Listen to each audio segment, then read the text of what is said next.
Assalamualaikum warahmatullahi wabarakatuh. Salam sehat, salam sejahtera, salam sukses untuk seluruh petani Indonesia, dulur semua. Oke dulur, masih bersama saya channel Tani Desaku. Ya, pada kesempatan kali ini saya akan membagikan sebuah video tentang bagaimana cara supaya bulir padi kita terisi penuh ini dulur ya. Nanti kita akan bahas bersama penjelasannya. Mudah-mudahan penjelasan ini bisa bermanfaat untuk dulurku semuanya. Oke, sebelum kita berlanjut ke pembahasan selanjutnya, dulur, dukung terus channel Tani Desaku dengan cara like, comment, subscribe, dan juga share video ini. Mudah-mudahan video ini bisa bermanfaat untuk dulurku semuanya. Oke lur, tidak panjang lebar ya.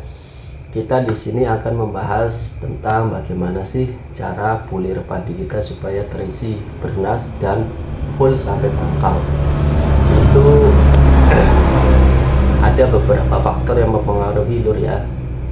Kadang-kadang di sini kita berpikiran faktor pestisida yang mempengaruhi itu benar, tapi ada faktor-faktor lain juga yang harus saling sinkron atau saling mendukung satu sama lain. Jadi intinya bukan faktor pestisida saja yang mempengaruhi pengisian bulir padi bernas dan juga sampai pangkal, tapi ada faktor yang lain juga. Oke, kita bahas ya lur ya.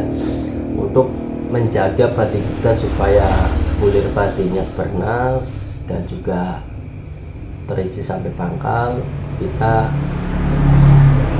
harus lihat beberapa faktor. Yang pertama dari faktor alam atau cuaca dulu.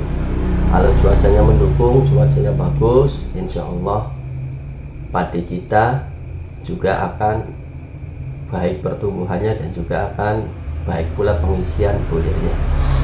Dari faktor cuaca kita lari ke faktor pemupukan padi kita. Jadi intinya padi supaya tumbuh dengan subur itu bagaimana ya lur ya, harus kita rawat, harus kita jaga. Salah satunya pemupukan padi. Kalau pemupukannya kitanya sembarangan, atau dosisnya asal-asalan, atau pemupukannya tidak tepat dosis, tepat sasaran, insya Allah nanti hasil yang dihasilkan juga bulirnya kurang maksimal.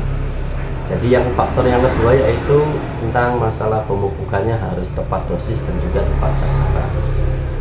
Oke, faktor yang ketiga yaitu pemberian nutrisi tambahan.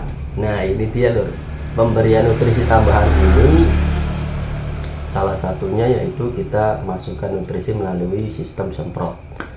Apa yang dimasukkan? Biasanya para petani, setiap saya sharing itu rata-rata ya petani kalau sudah memasuki masa generatif di umur 45 ke atas itu biasanya sudah masuk nutrisi tambahan itu MKP, Gandasil B, dan juga B grup panen.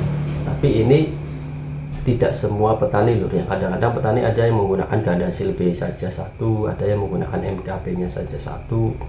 Nah itu sih terserah dulu semuanya. Ini kan sebagai saran, sebagai masukan atau teori.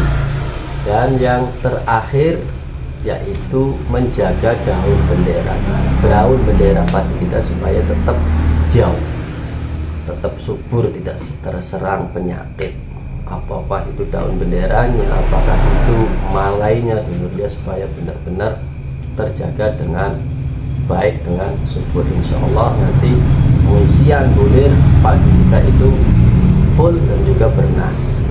Nah itulah dia tadi dulu. Jadi intinya jangan salah paham ya. Kadang-kadang kan ada di antara kita image-nya atau instingnya pengisian bulir padi supaya bernas ini cukup dilakukan penyemprotan itu tidak dulu. Jadi ada faktor lain juga yang mempengaruhi dan harus sinkron dari semua faktor ini. Jadi intinya dari awal tanaman padi kita sudah subur, sudah baik, sudah bagus, kita jaga sampai benar-benar kesuburan tanaman itu sampai finish atau sampai pengisian bulir padi kita benar-benar full dan juga bernas. Jadi itu dulur ya, sebuah pengalaman saya atau teori saya yang sudah saya praktekkan di lapangan, bahwa pengisian bulir saja untuk mengandalkan salah satunya ini pasti hasilnya nanti kurang maksimal. Jadi semua faktornya harus saling mendukung, insya Allah nanti hasilnya akan maksimal. Oke, sekian saja dulu lur dari saya ya. Mohon maaf dan mohon dukungannya. Mudah-mudahan video kali ini bisa membantu, bisa membagikan pengalaman saya dan bisa bermanfaat untuk dulurku semuanya. Oke dulur, sekian dari saya, kurang lebihnya mohon maaf, mohon doa selalu. Wabillahi taufiq wal hidayah. Wassalamualaikum warahmatullahi wabarakatuh. Mantap lur.